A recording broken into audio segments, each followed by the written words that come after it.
ఆటోమేటిక్గా అది ఇప్పుడు చంద్రబాబు గారు ప్రెస్ మీట్ చూడండి, చంద్రబాబు గారికి సంబంధించిన మీటింగ్ చూడండి, ఖచ్చితంగా ఆయన ఆల్ ఈక్వేషన్ పెట్టుకుంటాడు పక్కన.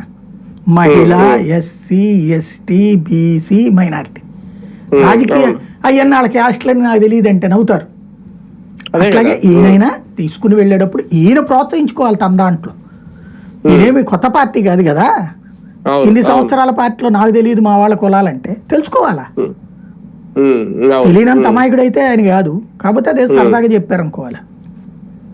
అదేనా అంటే ఆయన చెప్పడం చాలా సీరియస్ గానే చెప్పారు, కాకపోతే విషయం మనం సరదాగా తీసుకోవాలి అది.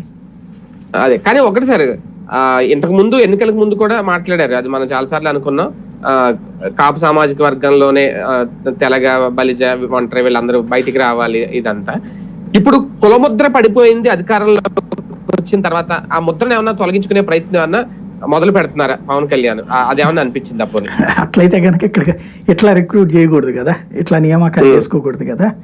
బేసిక్గా ఆయన అదేం పట్టించుకోవట్లేదండి. బేసిక్గా కాపు కులం, కాపు సామాజిక వర్గానికి సంబంధించిన అన్ని కులాలు తన వెంట ఉండాలి. అట్ ద సేమ్ టైం అన్ని కులాలకి బాగా చూసుకునే నాయకుడు అని జనం అనుకోవాలి. అది స్టార్టింగ్లో ఏముండదు, క్రమక్రమంగా. ఇవాళ వైసీపీ పెద్దగా పవన్ని టార్గెట్ చేయట్లేదు. వైసీపీ టార్గెట్ 24 గంటలు చంద్రబాబే ఉంటుంది. జగన్మోహన్ రెడ్డి లాంటి వాళ్ళు మాట్లాడితే, ఇప్పుడు కింద నాయకులు మాట్లాడతారు వైసీపీ వాళ్ళు పవన్ గురించి, అది కాకుండా జగనే స్వయంగా మాట్లాడే